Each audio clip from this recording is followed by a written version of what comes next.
দুগ্ধ বিশেষজ্ঞ তুমি বাবা লাইব্রেরিতে কি করিচ্ছ? মিল্কভিটা কোম্পানির যাওটি কাজ করো, যাও দুধ বিশেষজ্ঞ। এইভাবে কথা বলে দুধ, এইভাবে কথা বলে। ফেসবুকে সানি লিওনকে ফলো করে আর ওই পাসাল্লা মায়াসের ছবি ফলো করে না তো। এবার আসেন ঢাকা বিশ্ববিদ্যালয়ের আর এক শাহবাগের ওড়নাকাণ্ড নিয়ে কথা বলি। আগে শুনেন ওই যে ছেলেটা যে ওড়না ঠিক করতে বলছে, কি বলে বলছে সেটা ওর মুখ থেকেই শুনেন। মাই লাইফ মাই রুলস, আমার পোশাক যেমন পরবো এটা আমার ইচ্ছা। আমি আমার মানে ওনাটাই এখানে ছিলাম, নামাই রাখেন আপু। আমি তো বলি না যে আপনার দুধটা কত বলবো, এমনটা এমন ভাবে কোনো গালিটা বলি নাই। সে কি বলতেছে তার মুখে শুনলেন তো, দুগ্ধ বিশেষজ্ঞ তুমি বাবা লাইব্রেরিতে কি করিচ্ছ? মিল্কভিটা কোম্পানির যাওটি কাজ করো, যাও দুধ বিশেষজ্ঞ। ও নিজে ফেসবুকে কি ফলো করে দেখেন, কারে কারে ফলো করে দেখেছেন?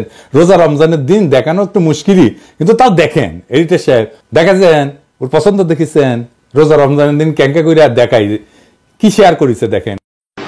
হ্যালো গার্লস, তোমরা যদি প্রেম করো পাবজি লাভার দেখে প্রেম করবে, বিকজ তারা একটা গার্লফ্রেন্ড ঠিকমতো হ্যান্ডেল করতে পারে না, আর দুই তিনটা no way, so they are 100% safe.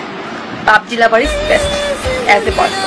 একজন নারীর সাথে কেমনে কথা বলতে হয় সেটাই শিখেনি, কেমনে শিখবে? ও তো এগুলা দেখে ভিডিও। আমি ধরলাম যে তার লঘু পাপে গুরুদণ্ড দিছে, ধরেই নিলাম।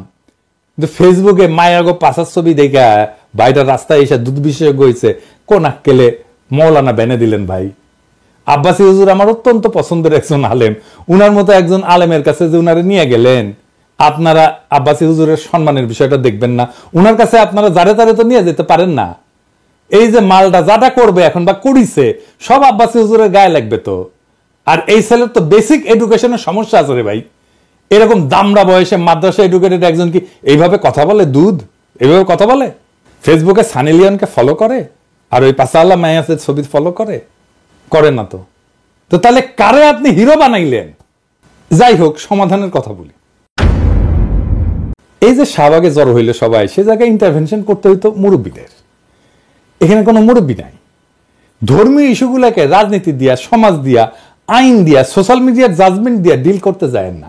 এটা করা যায় না, আমরা করতেও চাই না। এগুলো ধর্মীয় নেতাদের হাতে ছাইড়া দিতে হবে। এখন যদি বাবুনগরী সাহেব থাকতেন, উনি ইন্টারভেন করতে পারতেন, ওনাকে সবাই মানে। ঢাকায় কিন্তু মামুনুল হক সাহেব আছেন, ওনারাও তো ডাকা যাইত। আমার ধারণা উনি জানলে ইন্টারভেন করতেন। আমার অত্যন্ত পছন্দের একজন আলেম। আমি ঢাকার সকল আলেমকে অনুরোধ করবো, আপনারা নিজেরা একটু বসেন, নিজেরা আলাপ করেন, তারপরে আমাদেরকে পরামর্শ দেন যে আমাদের কেমনে চলা উচিত। প্রশাসনকে পরামর্শ দেন, জনগণকে বলেন এইসব ইস্যুতে কিভাবে ডিল করা যায়। আবার এরকম ইস্যু ঘটবে, আপনারা ইন্টারভেন করবেন মেহরবানি কইরা, এ আশা থাকলো। আপনারা বুঝতে পারতেছেন নিশ্চয়ই এটা একটা বড় প্ল্যান, আন্তর্জাতিক ভাবে দেখাবে যে বাংলাদেশের নারীরা নিরাপদ না। আপনারা তো মন্দির পাহারা দিচ্ছেন না 5ই আগস্টের পর? আপনাদের হাতে জাতি দায়িত্ব দিতে চায় নারীদের নিরাপত্তা নিশ্চিত করার। আপনারা ওয়াজে এই নারীদের নিরাপত্তার ইস্যুতে নিয়ে আসবেন, কথা বলবেন।